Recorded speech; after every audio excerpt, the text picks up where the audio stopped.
I'm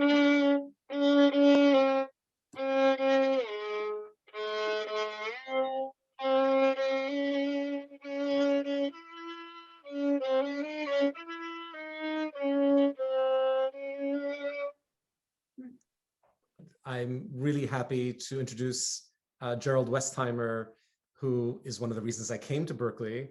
Gerald's been at Berkeley for almost 60 years and longer? 61. Gerald's been at Berkeley for 61 years. Who's counting, right? And Gerald has been continuing after having retired officially in '94 when I first arrived. He's been continuing to be an active researcher, teacher, participant in our neuroscience community. You know, what I'll say applies really across the board to all of the neuroscientists at Berkeley. We look up to Gerald. We view him as being one of the inspirations, really, as scientists and as someone who brings physics and mathematical thinking to biology in a very, very inspiring way. So Gerald, it's great to be able to interview you here today.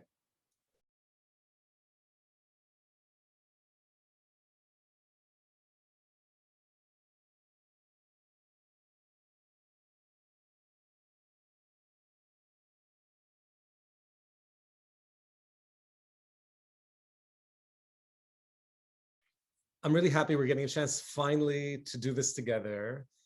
You opened with a few bars on the violin of what I think many people will recognize as Kol Nidre. Tell me about it. Yeah, I started the violin I was about 10.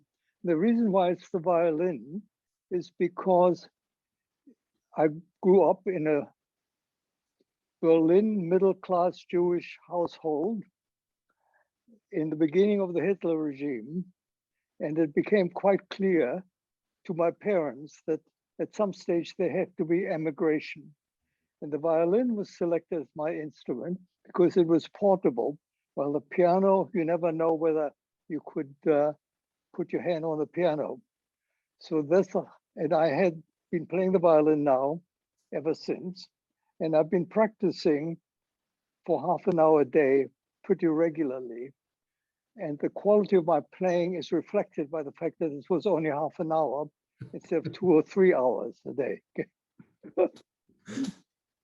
So, you know, the goal today, the aim that we have is to bring you to Berkeley and find out what it was like when you first arrived and what your experience was like in Berkeley. But, you know, many people come to Berkeley from different places. And one of the richest things is knowing what those places are and what the pathway was. So you just mentioned starting in Berlin. I think it would be really great to learn more. So I was 9 when Hitler came to power. And I remember hearing in the radio the speeches, and one of the formative moments in my life was hearing the book burning in Berlin when Goebbels spoke and said, I consign the works of Thomas Mann to the flames. That was in 1933. And my parents, for some reason, they had been living in Germany for hundreds of years. They trace it back to 1600, both on both sides of the family. And both my father and his brothers and my mother's father served for the Kaiser in the First World War. Just the same, they understood that there was a difference between being German and being a German Jew. And they somehow, I don't know how they got the idea that sooner or later they had to get out of it. Anyway, in the middle 1930s, 1936, 37, they started thinking about leaving. They had 2 boys. I was the younger of 2.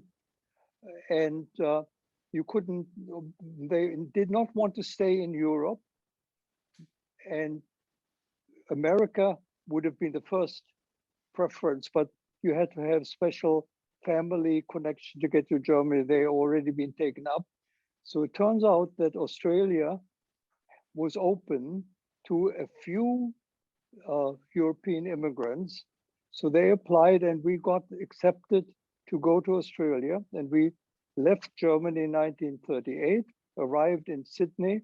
I was 14, my brother was 16, with very little money, almost no money, but intact. We were personally not bothered in Germany. It's just the environment was only later did the real Holocaust start. And so I arrived in Sydney in 1938, age 14. Because I was 14, I could start work already. So I didn't ever go to school there. We got permit to work. And I enrolled in the high school equivalent course at night and got my high school certificate. And in Sydney in those days, the tertiary education was in two tiers. One of them was the University of Sydney, which was a very elite institution, very few students, just 3,000 in the population of several million. And the second tier was the Sydney Technical College, which was a training college for technical personnel, architects, engineers, chemists, and so on. And optometry was one of the programs in the technical college. I had always been interested in astronomy, optics, and the eye, even as a student, as a pupil in the schools in Berlin. So it turned out that among the technical programs at the college was optometry. So I enrolled in the technical college in optometry. And one of the conditions was that you had to work in the field. And so the courses were part-time evenings and afternoons, and you had to get a job in the field. And so I got a job with an optometrist, sort of an intern, and I studied, did rather well in it. And it was an excellent environment because the people there were not highfalutin. These were Aussies, Australians, who were working for a living, from the middle class, lower middle class. There is no upper class in Australia in those days. Okay? So I graduated in optometry, and the person I worked for, and I got on so well that he made me a partner. So at a very young age, I became a partner in the clinical practice of optometry, which I maintained for several years. But I wanted to be a scientist. So I enrolled in Sydney University part-time to get a degree in science, majoring in mathematics and physiology, and then later in physics, with a view to doing research in vision science. So my whole training, my whole professional career was focused on the eye and vision, starting from the time I started in optometry school in 1940, practicing optometry, doing my degree, science degree, with a view to doing knowing more about vision. So by the late 1940s, Australia had nothing more to offer me as far as education. There was no graduate program. There were no grades programs in Australia. So I was doing well in clinical optometry. I had all the background sciences in physics, mathematics, physiology, psychology, to do research in vision, but there was no way of doing it. So I wrote to various programs to get into a PhD program in America. I wrote to Columbia, Chicago, Berkeley. None of them would accept me. So here, because I was sort of unusual kind of student. Who had ever heard of an Australian optometrist wanting to go to graduate school? Okay? However, the man who did accept me was at Ohio State University. He said, if you can show documentary evidence that what you're saying is right, you can come over and become start your PhD program, and you will pay you $1,200 a year as a TA, which was a lot of money in those days.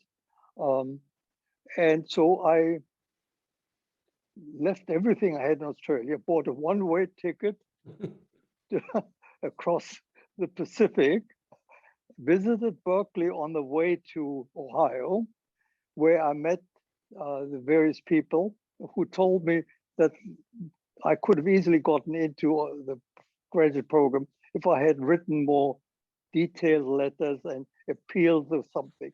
And I didn't realize that in America, there was a certain flexibility in academic life, that prerequisites aren't necessarily set in stone.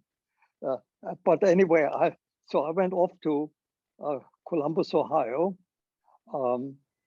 and the story about Columbus, Ohio is very detailed, and I don't want to go into it. It was not the happiest experience, except for one respect. Dr. Fry, who was my graduate advisor, was otherwise not a particularly helpful person. In one respect, he was helpful. He eased my way through graduate school. So I didn't have to, so I immediately took the language examination. I think you will remember, you remember that you used to have 2 language examinations. And I got and started my research program. And I came across the person who was probably most influential in my scientific career. And that is a man by the name of Paul Fitz, who was a psychologist and experimental psychologist who in 1951 taught a course which I attended, in which he featured the work of Shannon, of Norbert Wiener, cybernetics, systems and theory, and so on. So I was exposed within a year or 2 of the development of information theory and cybernetics to this way, and it reverberated in my mind perfectly, because I had already done the physics and mathematics, and I had realized that we needed a way into the visual system to analyze it. So my PhD thesis, done against the advice of my advisor, I did what is now called a systems analysis of eye movements, which this was in 1952. So the eyes were moving right and left in pulse, step, sinusoidal, something. You fitted the second order differential equation, got the damping coefficients, the whole thing, okay? Which, by the way, that thesis on Dr. Fitz was on the committee, and he took the thesis and sent it around to various people in America, which later on was extremely helpful. Anyway, so I was ready, and then the question was return to Australia or not, and there were all these openings in American academia at that time, because it was just the beginning of the growth of science in America. So I accepted a job teaching optometry students, optics and vision science optometry students, while I was doing research. And I was very fortunate in that Dr. Fitz sending my thesis around to various people, I got a letter or inquiry from the Office of Naval Research, ONR, that they were willing to support my research. In those days, NIH didn't exist, and you got your research funds, not from the universities, from university had very small research funds, not that very much research funds were needed in those days. Anyway, we got the research fund, the ONR said Office of Naval Research is willing to support you. So in 1955, I got $10,000 a year from ONR to do my research. And from then on, till I retired, till well into my retirement, I had external funding for my research and never had to worry about the funding that was available to me from university and otherwise. First ONR for about 10, 15 years, and then NIH. That was very important. So your loyalty when it came to research was not to the university, but to the community that dispensed the money, NIH and so on. And so you kept your all communication open in that perspective. So here I was teaching in the optometry school at Ohio State in my middle 1950s, writing routinely 1 or 2 papers a year, which on the optics of spectacle lenses, contact lenses, telescopic lenses, magnification properties, microscope, but what always interested me from the time I was a schoolboy and still interests me, and I have a couple of papers in press now on that subject. So for all these years, I've been writing just because it was interesting to me. That was something that appealed to me. It came, in a moment, I'll tell you how that played out.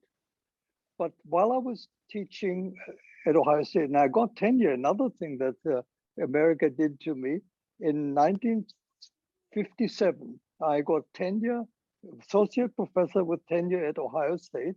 So here I was in my early 30s, barely into the 30s, with tenure, with guaranteed research funds, so I could think about becoming a scientist. And but I was not satisfied with what I could do myself. There was very little going on at Ohio State that influenced me. So I applied and I got a slot in Steve Kufler's program at Woods Hole. Steve Kufler and a couple of others started a nerve muscle program at Woods Hole, which has been going on a long time. I was in it for the first year in 1957. So I spent the summer of 1957 learning neurophysiology with tectonic scopes and amplifiers and electrodes and so on, listening to the many visiting lecturers, Lowenstein, Eccles, Bernard Katz, who came through Woods Hole. So I was really, I saw the opening of what was going to happen, what could be done. So when I got back to Ohio State at the end of the summer in 57, I decided I'm going to take a research leave. They didn't have sabbatical there, but they allowed you to take a year off at the third salary or something every few years. And again, Dr. Fry was helpful there. So I wrote to Cambridge and I became a postdoctoral fellow at Physiological Laboratory of Cambridge University, starting there in 1958. And that was an interesting experience because it was the mecca of neurophysiology at that time. All the big names were professors or lecturers there, and just to be on the same floor and sit in the coffee room, tea room at 4 o'clock, you know, when Hodgkin came back from America and having listened to Dr. Land from Polaroid and just talking. It was an immense experience, except that as a colonial, both Australian and American, they didn't have much time for you in Cambridge. Colonial was, you know, Cambridge in those days was a elite institution, largely people who had been to their famous public schools and had been themselves in Oxford and Cambridge. and spoke with the Oxonian accent, with their own sense of humor, drank very weak tea as against the strong tea we drank in Australia, sherry in the afternoon, high table, the whole thing. And they did not, and they tolerated an American who came over, but that's all. And there was by pure chance, I was given the opportunity to give a seminar in that institution. So I gave my PhD thesis, the systems question, just talked about what I was doing at that time. And somehow it reverberated with that elite group. So Andrew Huxley asked the question, why didn't you do this? To which I happened to have an answer. And within an hour, it was an hour, my whole status changed. Before they just walk past you in the corridor, all of a sudden, Barlow comes over, let's have a beer in the pub. William Rushton comes and says, I hear you play the violin, we play quartet, something like that. So from that time on, which was in 58, I became part of the inner group of the Cambridge Physiological Laboratory. We can figure out how that came about and what the prerequisites were. Anyway, that's what it. So when I got back to Columbus, Ohio, and having done a very nice set of 2-3 experiments there, using the local computer there, the EDSAC, in which I rubbed shoulder with all the molecular biologists who were getting the shape of the proteins at those times. I didn't know at that time, so all we was lining up to get access to the computer. Anyway, I got back to, and then a steady stream of these Cambridge visual physiologists came to my lab. 2 of them, within a year, 2 of them came to work with me in Columbus, which I could handle because they didn't have any money and I had the grants from the NIH, from the Navy and then NIH. And then came the major moment. The answer to your long answer to your question, Udi. In March 1960, the phone call came from Dean Morgan of the Berkeley School of Optometry. Okay? Said there's an opening teaching optics of spectacle lenses in the optometry school, and would I be interested? In those days, they didn't have search committees or selection, nothing. The dean or chairman called you and made the arrangement. Simultaneously, that's also relevant to my coming to Berkeley, simultaneously, William Rushton, one of the great Cambridge people, came through Columbus and says he had just been at NIH Bethesda, and they're building up the intramural program, and there is an opening. Would I want to apply to the intramural program at in NIH? So within a week or so, at the end of March, beginning of April 1960, I had to make the decision: do I want to go to Berkeley, or do I want to be a permanent researcher in NIH? And I decided to come to Berkeley.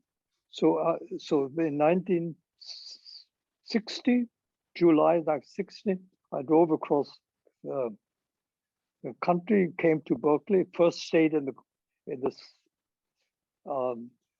faculty club, which upstairs, which same rooms that there are now, and started my lab in the optometry school, and started then teaching spectacle optics. That was my, and several, in those days, you taught something like 5-6 lectures a week. And the School of Optometry had a rather good system, which I don't disagree with.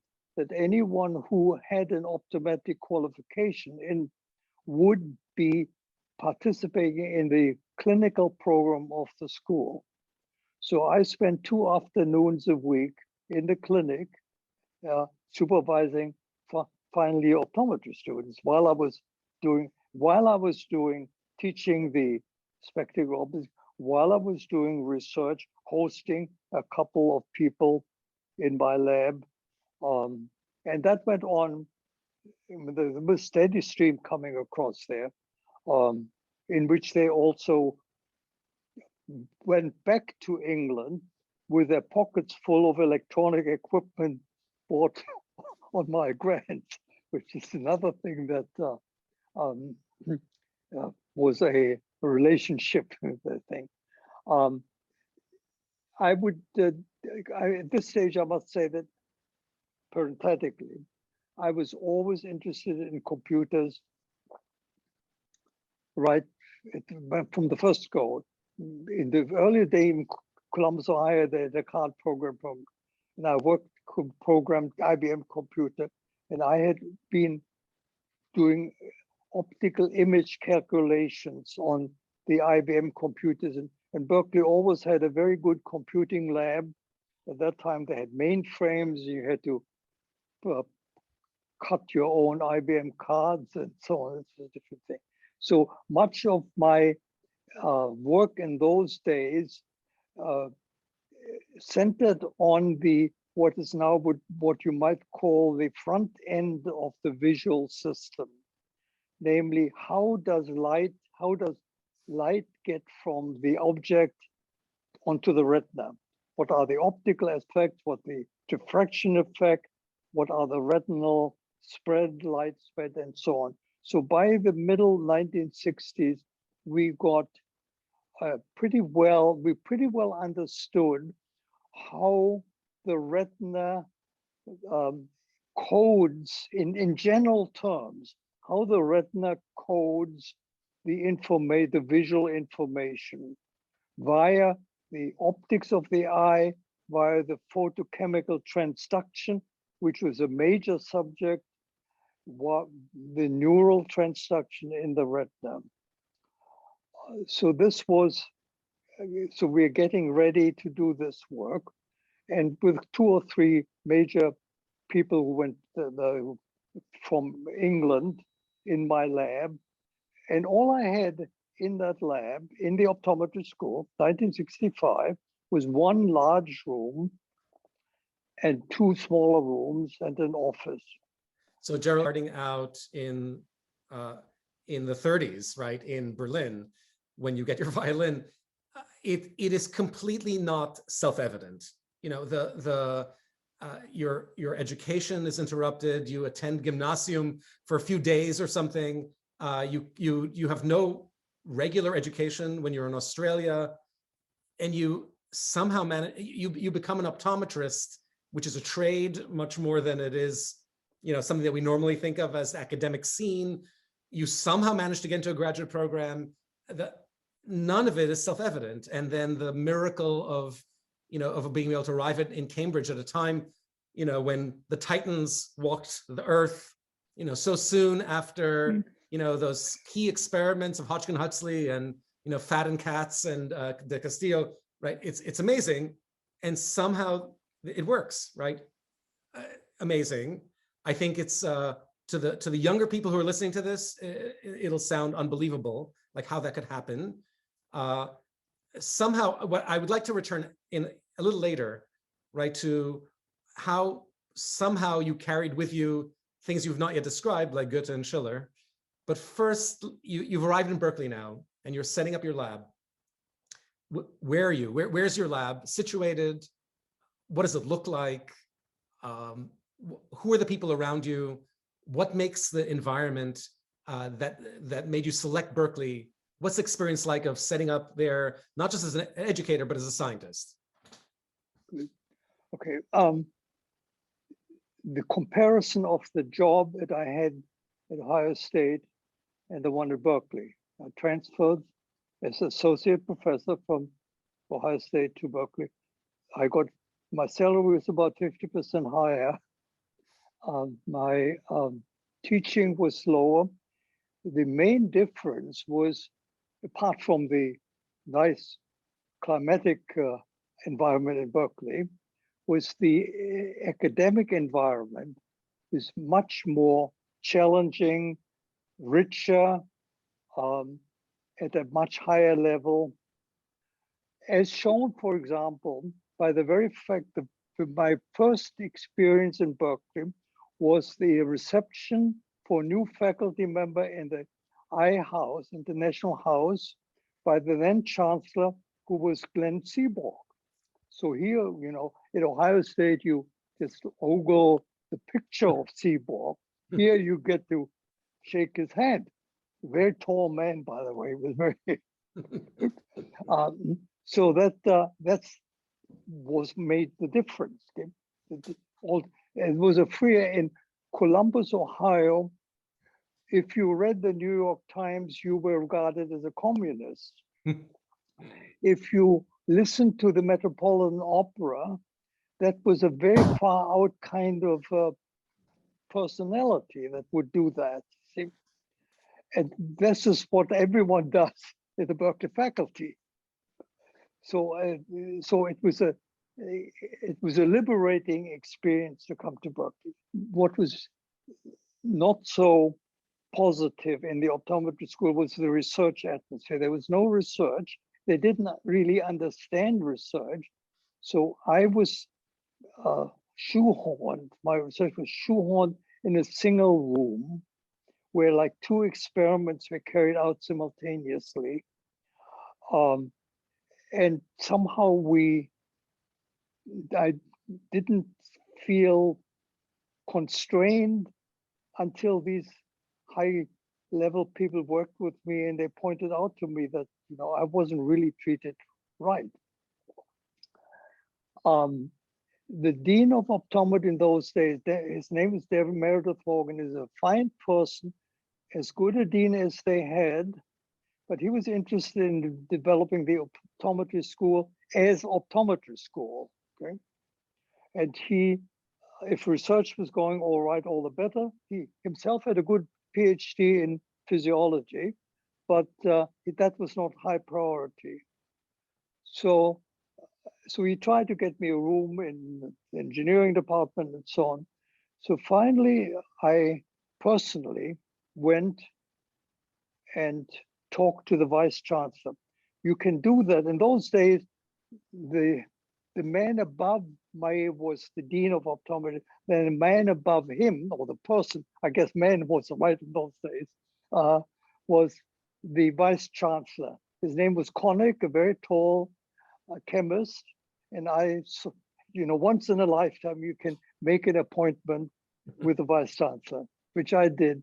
And the vice chancellor didn't believe what I told him, because in chemistry, the people at my level had 12,000 square foot, 1,600 square foot, the research assistant, whatnot. So he went and actually looked at my research space. After his lunch at faculty club, he went over and looked at it.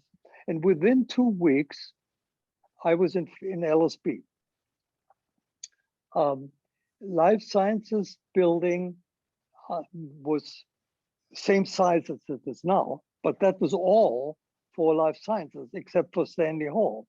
And so there were, well, psychology was in it. I know at that time psychology had moved, but they had lots of space, very good zoology department, botanists, bacteriologists, and the physiology department had been decimated because it was part of the medical school which moved back to San Francisco in 1959 or so. So 1950, so they always had a good anatomy and physiology. The UCSF anatomy and physiology was taught in Berkeley between the earthquake and like late 1950s. And they called them back to San Francisco in 1957, 8, 9, something like that. And the better people moved back. And what was left were just a few stragglers in physiology. And they joined a department called anatomy physiology. they had a rather good biochemist with the name of Chekhov, and Chekhov died in 1965 or so, leaving acres of space in the physiology department and several FTEs. Yeah? And so the university decided to move Horace Barlow, who was my colleague in the sciences in optometry, and me to the physiology department. I'm not sure if everybody's aware of who Horace Barlow was. Yes. And what kind of a great fortune it was for Berkeley to have him and you coming together at the same time. So maybe you want to tell us a little about him too. Okay, all right. So among the people, see, as I mentioned, everyone who was anyone in vision science, in physiology at Cambridge University came over to Berkeley for some time or other from the 1960s on. One of them was Horace Barlow, who was the great-grandson of Charles Darwin and one of the most distinguished scientists in the subject, who died just a year ago, age 98. And he came over for a year and made some very nice discovery in the optometry school. And it turns out that there was an opening in the optometry school for a scientist. So he actually accepted the job and moved over from Cambridge to Berkeley, bought a house in the hills. We had moved and we had musical evenings in his house playing Bunbury concertos and so on. And his mother turned up to visit, Lady Nora Barlow, who was the granddaughter of Charles Darwin, with whom I went to hear Pavarotti in the Greek theater in the 1965. These are, at those days, by the way, I must mention this also, that Berkeley was a different place until the late 1960s. It was a much more genteel, softer place. And the reason was that there was actually quite a bit of money around. The money came from the overhead for the Rad Lab and so on. The Clark Kerr president never told the statesman that they got several $billion in overhead from the Rad Labs, including Los Alamos and so on, and they just use it for the Berkeley fund. And that stopped when Reagan became governor he was elected in 1966, and the budget changed radically. There were 100 FTEs they couldn't fill, and it never recovered because Governor Reagan, then we had Governor Brown, who was not all that enthusiastic about university finance. Then the state didn't have good finances. So we've been struggling, not struggling really, but it's been not the same. That's it. And the other thing that happened in the 1960s was the free speech movement, which is a direct result of Berkeley being soft, gentle, liberal, yielding, and the students of a different generation felt they were entitled to things, and they rebelled, which we all accepted the rebellion. And a long story, that's a good story, which we all participated. So we are now talking at the juncture of both Berkeley and my career, out of optometry into physiology, out of the money, easier money to more severe pharmacology. So this is a time. It's not just a big shakeup for society. It's a change in structure for Berkeley, and it's not the only change, right? Because we then had a realignment that began about 15 years later, right? That changed how biology was structured on the campus. What was that interval like? That you're now in the physiology department.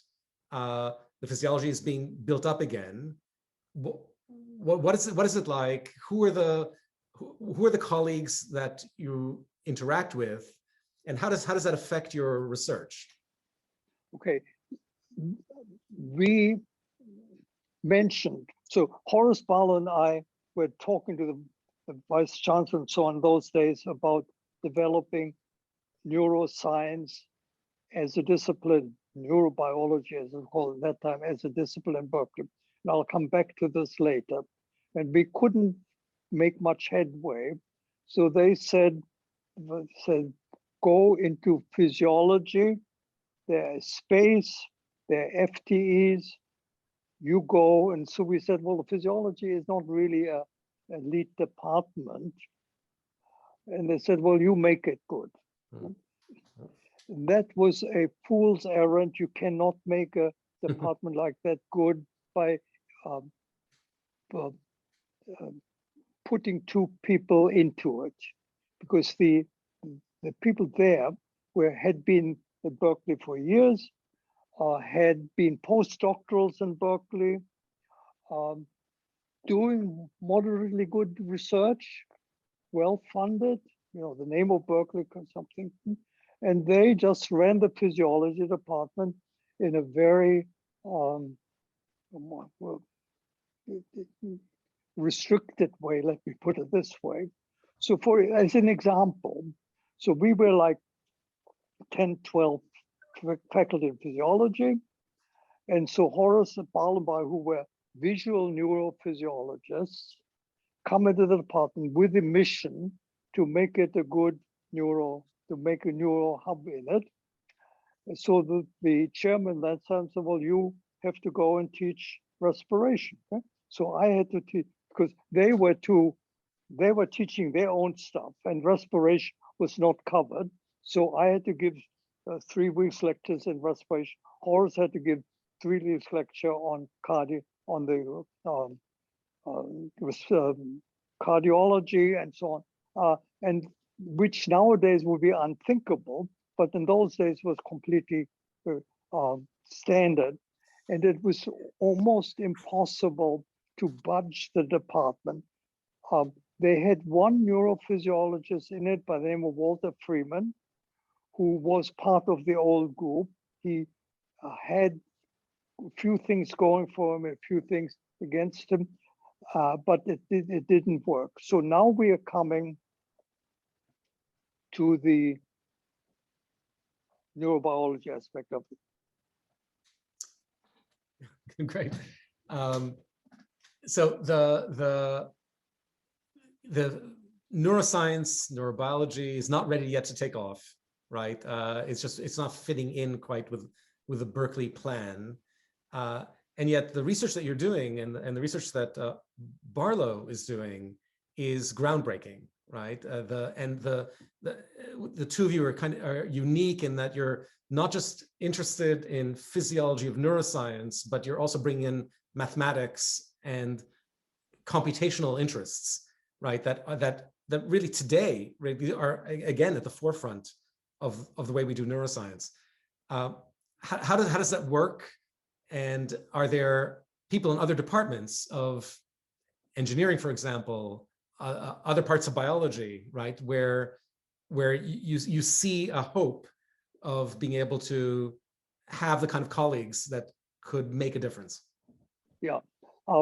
So we're going, shortly after Barlow arrived, he insisted that we talk about a neurosensory laboratory in the Department of Optometry. And then we got together with Gunther Stent, who was an exact contemporary of mine, also born in Berlin, my personal close friend for all the time I was in Berkeley till he died 10 years ago. And Gunther was originally a chemist, became a molecular biologist, was on the ground floor with all the modern molecular biology, who early in the 1960s decided that molecular biology had been done already and the future was neurobiology. And he got a couple of people interested in that. One of them was Don Glaser, who had done some work was in physics department, but also was a loose guy, not a quantum physicist, although he understood quantum physics as well as anyone, but he was mentally loose. So in about 1966, Gunther Stent organized what's called the Chancellor's Advisory Council on Committee on Neurobiology, I think, with the mandate to decide what needed to be done in neurobiology in Berkeley as a future and how to do it.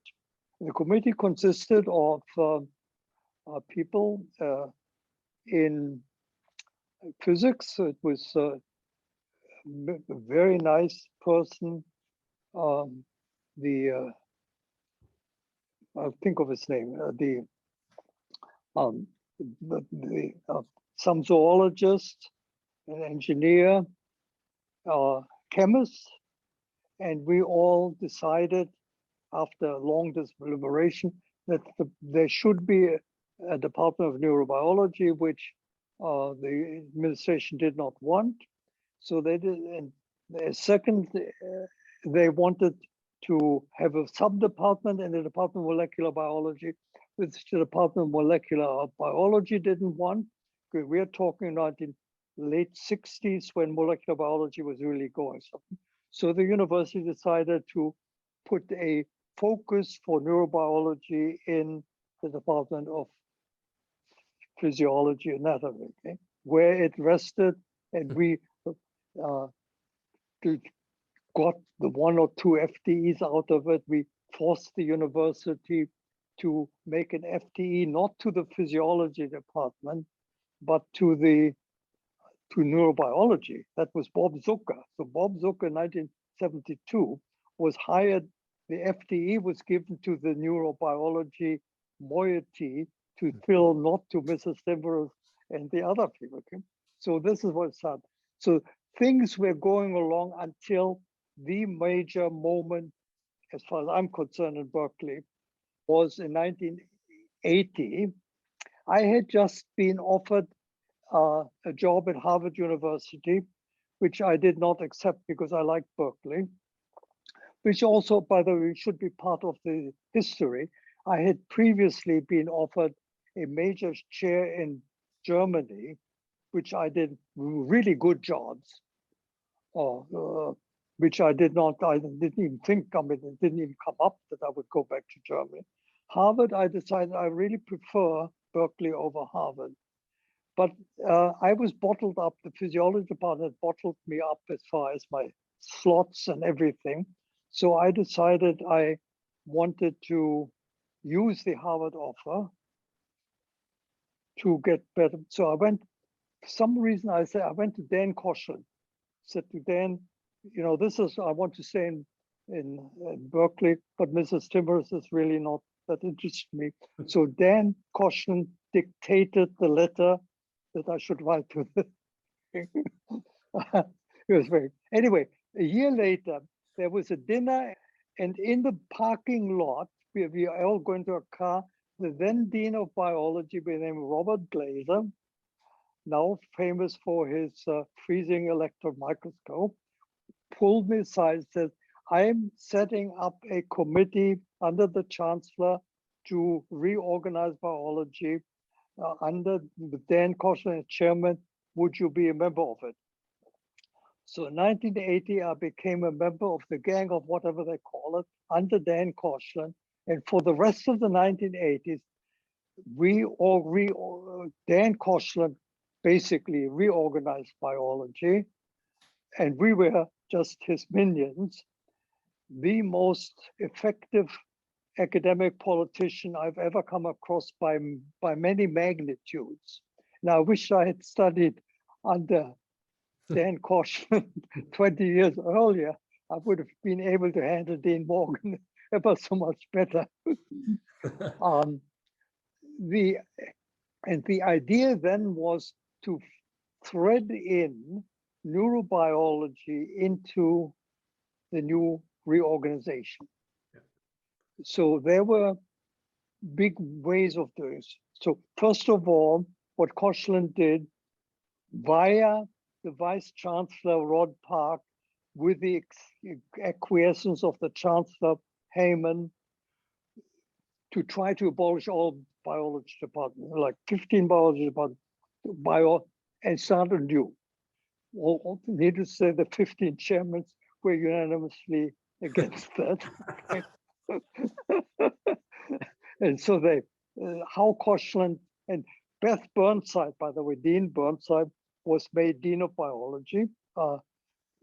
And she managed between Koshland, Dean Burnside, and so on. They managed somehow to put the system through. And the first thing they did was to bring in two professors from Jerry Rubin and Corey Goodman, who first got the first Howard Hughes professor. And I remember the Howard Hughes people coming here explaining to us how Howard Hughes professors would still have to be teaching and so on. They explained so part of the construction posted. That's one of the things that Dan Koshland immediately said. The first thing to do is to make it palatable to the biology faculty, is to have new construction. So we built LSA, we built rebuilt Sandy Hall, and then LSB was rebuilt, and now what's now Koshland. So a major construction costing, I think, $150 million. So I don't know how they got the money from the state and so on. So there was major construction. So about 89, actually in 87, they started a new department. So, you know, the thing that's interesting about the department, first of all, despite all these difficulties, even before this happens, vision science on the Berkeley campus actually becomes one of the serious places in the world to do vision science, between optometry, physiology, a couple of different biologies, and psychology, right? So it grows kind of despite the structure, right? Yes, yeah, and the reason for that was that so we moved to physiology, Horace and I, and we hired one or two people in our line of work.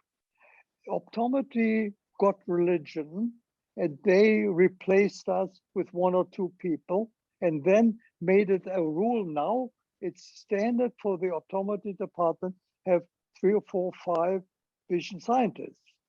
There always was one or two psychologists who were vision scientists. It was Brunswick in the 1950s, Cornsweet, Deverloy. They always had people like, and then I was able to thread something into the electrical engineering department. At that time, we had lunch regularly in the faculty club, and there were people with the same age, same interest, and so I got to know the electrical engineers very well. And I had a lot in common with them, interesting people, and I persuaded them to make one FTE available for bioengineering, and they hired Frank Werblin, who they tried. It didn't work out quite as well as I wanted to, because I had hoped that the person that they would hire would be teaching an electrical engineering course, just a simple course in systems theory, and do bioengineering. But the people they hired were good bioengineers, but they wanted to do bioengineering. They didn't want to. So anyway, by that time, there were pockets of vision scientists influenced by our interest and our input. So when the engineers hired a bioengineer, they hired someone because we knew Frank Werblin. Yeah. And the psychology also. So that's how an optometer, as I said, had 2-3 minutes. So by that time, there must have been up to 10 people in vision science. Yes. Yes. Not yet neurobiology. Right. And now we have the reorganization that, among other things, it builds LSA, it creates the Department of MCB, and there's a discussion about what kind of sub-departments or divisions MCB will have, right? And neurobiology becomes one of them. But although interestingly, the area that Bob Glazer, who was one of the people to initiate this, of biophysics, is left out in the cold, right? For sort of future events. But neurobiology is represented, and at that point, do you become a member of the MCB department and of the neurobiology division of MCB? Yes. So at that time, there was discussion what what the department should be in the biology area, okay, under Dean Burnside. And they decided to have 3 departments, and IB, plant sciences, and molecular cell biology. There could have been more. The MCB, and we wanted actually to have a separate department of sort of cellular biology, physiology, neuro, and another one for molecular and so on. But Jerry Rubin, who was a very powerful academic politician, insisted on there being a single department. And the single department has an advantage we must still keep in mind. The single department can have divisions with any degree of autonomy, and a division does not need regential approval. A department does, but the division does not. So if you have a large department at 90 faculty members, you can divide them into pockets at more or less at will without having to go to any higher organs. So we had at that time, this is now major, the internal MCB organization was largely the job of Dean Burnside and inaugural chairman Gunther Stent, who were very, very good academic administrators, not selfish at all, looking at where things had to be done. And they decided to have 6 divisions, and they selected, I think first we were 5 and then 6, and then they selected division heads, and they had a council of division heads, and the first, and so neurobiology, which we originally wanted under Gunther Stent's chairmanship in the 1960s to be a department, at least became a division in the Department of Molecular Cell Biology. So we had a division of neurobiology. We could call ourselves Professor of Neurobiology because our job was officially MCB Professor of Neurobiology. So this was a major, and so I was the first division head. We had about 15 people in it. It worked very well. We had a very good relationship. And I also worked rather well with the other division heads, with Jerry Rubin, Randy Shackman, so we had, I'm Chairman Gunther Stent, division head, so the department in its initial 10, 15 years worked very well. We had the new buildings, we got the equipment. So things where now the division of neurobiology was in the Department of Molecular and Cell Biology, leaving out a lot of neurobiology. Yes. So it's interesting what it left out. I mean, I also have to say it's kind of ironic to have Gunther, right, who has declared years earlier that molecular biology was dead, it finished, and now it was time for neurobiology, being the inaugural chair of a department of molecular and cell biology, right? And yet, somehow molecular biology wasn't dead the way he thought it was, but he was right about one thing, and that is that he, I think, saw way ahead, and that in the future, neurobiology really is going to be such a big challenge, for us all, for the whole scientific community. So yeah. Well, Gunther, you see, you have to recognize Gunther was of the old school. He did his job. He was an honest, sincere person, genuinely interested in the development of science. And if it required, he understood that molecular biology still needed to be done. He didn't realize that just knowing the DNA is not enough. But that was difficult to realize in 1965, okay? But he didn't realize that, and he was forward-looking, and so he worked. So we had academic people in academia who did their job. They were not as selfish as you might have thought. That was their job, to teach. And if the job is to teach respiration, you look up, you learn respiration. To teach 3 weeks of respiration, that's your job, okay? It's not, so Gunther was a good chairman for all of these people because he was honest, he understood the equipment needs, the teaching needs, and so on. But the problem about neurobiology, we can finish up on this. The problem in neurobiology in that time was that Koshland did not like, for some reason, extending neurobiology so far to include psychology or people who are in psychology.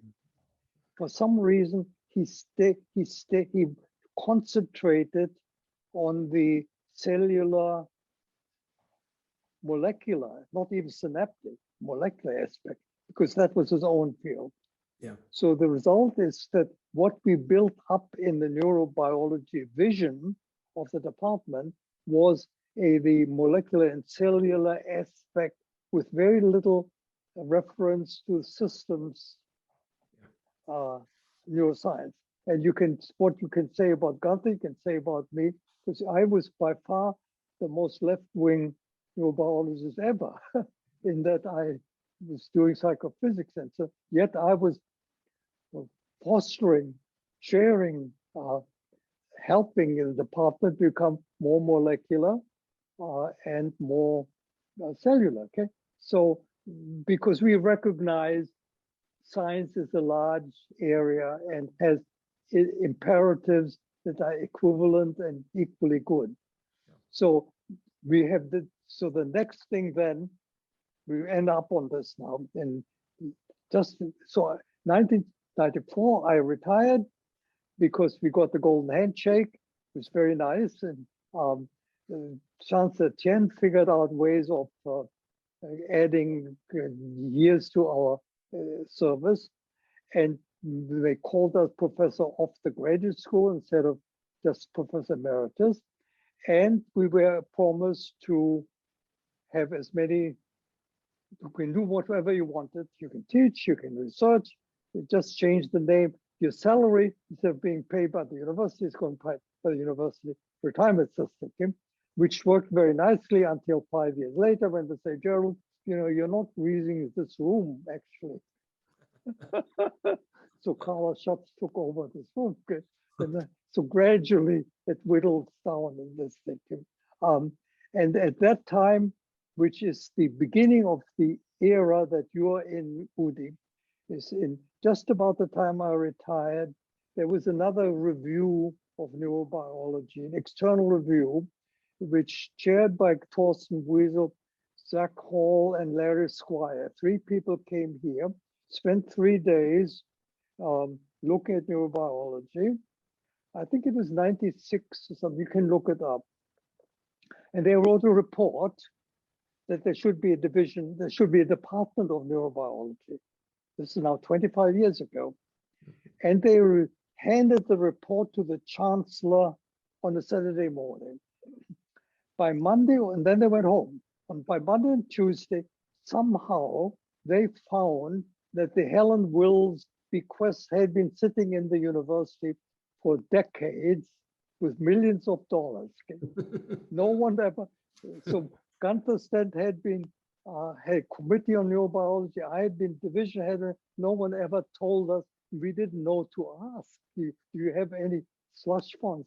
We didn't. So all of a sudden, 95, 6, 7, they had a Helen Wills bequest, which was then taken over by Carla Schatz. The rest is history. Okay. Yep.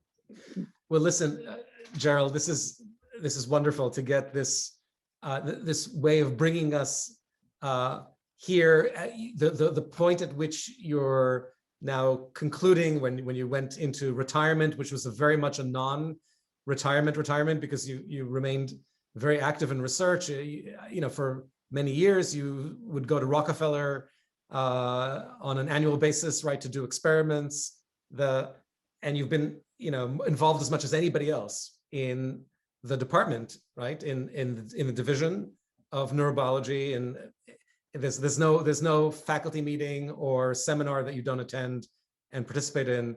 You know, it's been wonderful for us all. The point in '94, right, when you retire, that's exactly when I arrive, and it's because of Koshland, right, who says, you know, come here, sit down in this chair, probably the same chair in which he dictated to you the letter that you had to write, right? The one with the springs sticking into your tuchus, right? That's where he had me sit, right? In order to explain to me what neurobiology really was. And from his point of view, it was exactly as you say. He thought he was a neurobiologist because he was studying, you know, these bacteria and how they sense chemicals. Some of them are very close to neurotransmitters, right, in their environment. And that should be the beginning and end of what neurobiology was, right? But the good thing about him and the whole system was how it supported people who were working like you in very different areas, and that could seed what happened next. So I think this is great. I want to just at the end here in conclusion, just bring us back, way back, to something that when you left Germany, right? You brought with you your German accent. You brought with you aspects of your upbringing, you know, like, right? Yeah. Yes. And yes. Right. Okay. You know, and by the way, this is just because I did a little reading in advance about things that you've written before, right? Yes. These sit on your shelf, right? But unlike me, who can't read them, partly because, you know, my German is not very good, and the Gothic writing makes it impossible. But you can, right? And you brought with you that embedded in you. How to say something about that? What does it mean to be schlepping around Goethe, right? On this whole trip? Okay. My most interesting article I read was by a lady by the name of Kate Goodman, who dealt with people like me, and she described them as that we are carrying our own horizon with us. So she said people like me, I think it's a good example of what she meant is from, grew up in Germany with a German Jewish household, German, but also Jewish. I know Hebrew better than most of the American Jews. All the religious observances. Also read all German. I still read German fluently. Went to Australia, a culture to a British colonial environment, which has its own dynamics. Not bad at all. You know, straightforward people, very decent people, uncomplicated, good, very good tertiary education. Came to America, first to the Midwest, with its very narrow political attitudes and biases, and then came to Berkeley. Okay? So in each of these environments, I experienced and accepted and internalized what, according to Goodman, what I felt was the most relevant thing So my mental cultural horizon is a creation of all these various influences, okay, which are unique. No one else has it. Okay? And since I'm still alert to this thing, I utilize them. So when it comes to the history of neuroscience, I can read von Kries in 1901 and can find that he already predicted various things. I can read what Helmholtz thought and so on and what were the cultural and intellectual antecedents of them. If someone talks to me about Goethe's color vision, I can do that. Okay? And having had to having good musical education, you know, I can. So this is what this has done to me. What I did to it. Okay, I take no credit for it, but it's just an experience that, and it. The great thing about Berkeley, and I have to say many positive things about Berkeley, has always been open to this kind of thing. For 100 years ago, they accepted people that would not have been accepted at Yale and Harvard, bought books that they didn't have at the time. 50 years ago, they did it. 30 years ago, 20 years ago. So all of this is part of the Berkeley environment, which I'm still positive over 60 years, having lived in the Berkeley Hills for 60 years.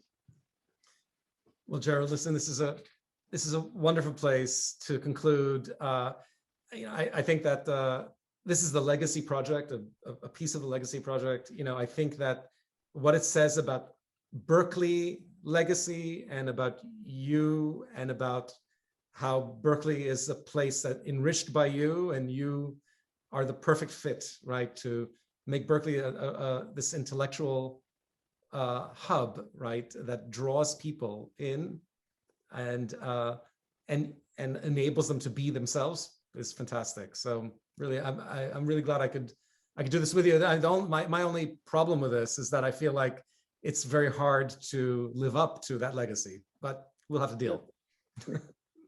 Okay. Thank you, Gerald. Oh, good. Bye.